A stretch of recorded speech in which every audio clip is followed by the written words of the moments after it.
The book of Habakkuk is not a very long book, and it's not a very happy book either, but it is very, very profound book.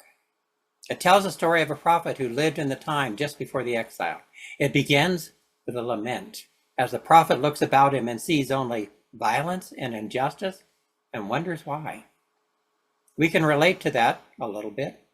This is what happens right now whenever we watch the news or read the newspaper. I'm not sure which channel Habakkuk watched, but whatever it was, it riled him up. He saw only evil and violence, and it made him wonder why God would allow this to happen. The law becomes slack, and justice never prevails, he complained. The wicked surround the righteous. Therefore, judgment comes forth perverted. So what else is new? We might reply, isn't that just the way the world works? Well, if you believe in a righteous God, then why wouldn't you also believe that a righteous God should do something about evil in the world? Why do you tolerate wrongdoing? The prophet complained. Why are you silent while the wicked swallow up those more righteous than themselves? Be careful what you ask for, because you might just get it. God answered and said to the prophet, look at the nations and watch and be utterly amazed, for I am going to do something in your days that you would not believe, even if you were told. And then he goes on to describe just how bad their neighbors, the Babylonians, were. Maybe the lesson was that they were not as bad as some other nations are, perhaps. That was not good enough for Habakkuk, so the prophet decided to push God for a clear answer about what God was planning to do. He climbed to the top of a watchtower and declared to all, I will stand at my watch and station myself on the ramparts. I will look to see what he, meaning God, will say to me, and what answer I, being a prophet, am to give to this complaint. He wanted to know what he should say that would turn them from their evil ways and reestablish justice in the land. He wanted words and a new vision for their future. He wanted to know what God was going to do to put an end to all of this evil that he could see going on around him. And so the Lord finally answered him. Okay, write the vision. God said, make it plain. For there is still a vision for the appointed time. It speaks of the end and does not lie. If it seems to tarry, wait for it. It will surely come. Look at the proud, God goes on. Their spirit is not right in them, but the righteous live by their faithfulness.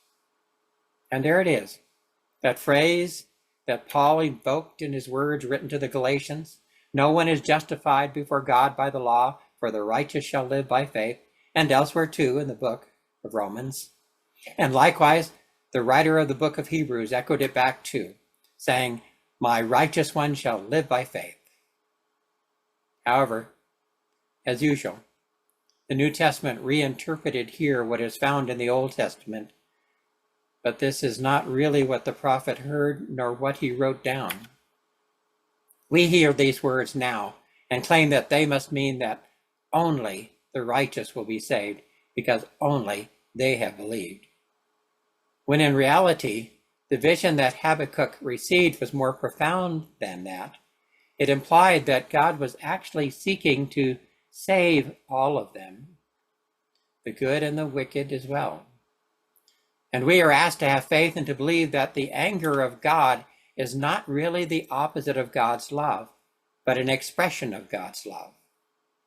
The coming destruction of Jerusalem at the hand of their enemies would also be an expression of God's love, because it would end the evil that he could see among his own people. Surely not, Habakkuk protested. Such an act of God's judgment imposed upon all of them would itself be unjust, punishing the innocent among the wicked.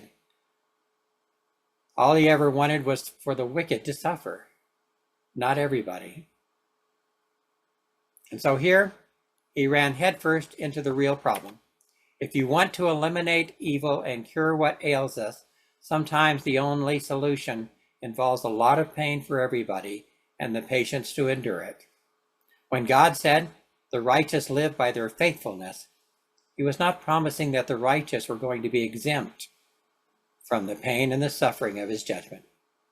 Instead, he was saying that the righteous must live by their trust in God and be willing to share in the pain of others, so that all of them could also experience his love and salvation. To have faith in God's love in the midst of our own suffering and pain and heartbreak and despair is a very different thing from having faith in God on a sunny day filled with joy. That requires faith in a God whose mercy extends beyond today to tomorrow and extends to everyone and not just the few. The people of God suffered at the hands of their enemies, but then they also bore witness to them as well in this way. We like to think that having faith might somehow exempt us from such suffering, but it doesn't. Instead, we are asked to believe something else, that God even loves the wicked, and that God may be using our own suffering to bring about their salvation, as well as our own. The prophet had confronted God and asked him to reestablish justice in the land, and so God had replied, "Okay, I will." But it did not mean that they were going to be exempt from the pain that would come with that. I told you, be careful what you ask for. Nevertheless, I think this was always going to be what happened. It is surely a tale of woe, but that, you see, is sometimes just the way God works. Judgment is really how we all get to grace. That is as true for nations as it is for each one of us. And it speaks of the possibility that none of us wants to imagine, that God may sometimes judge and even topple whole nations just in order to save the people and in order to bring about his long-term plan for the salvation of everyone. The vision, which the prophet wrote down, included these words too: "The Lord is in his holy temple. Let all the earth be silent before him." This is a silence in heaven after the final judgment on the day of Revelation. It is the sort of silence that only happens when we finally realize that God has judged all of us and found all of us wanting, and yet God's judgment upon us all will also now become God's salvation, because the two are the same.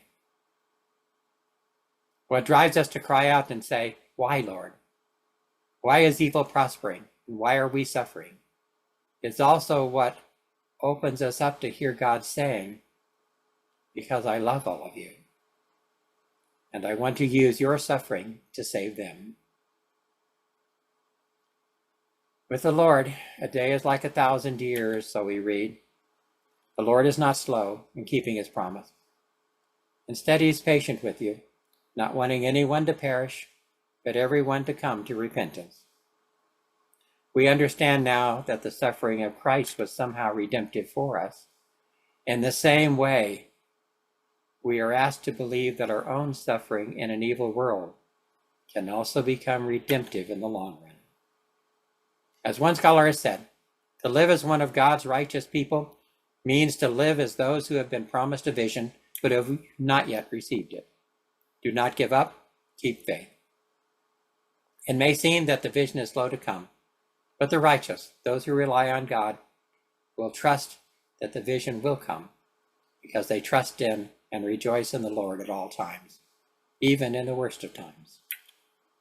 For the sake of others, we too might need to endure God's judgment upon us all. And that might seem unjust to us for a time. But this is also how we will all finally get to the day of the Lord, when we know that God will wipe every tear from our eyes, and there will be no more death or mourning or crying or pain, for the old order of things has passed away. Be safe, and God bless you.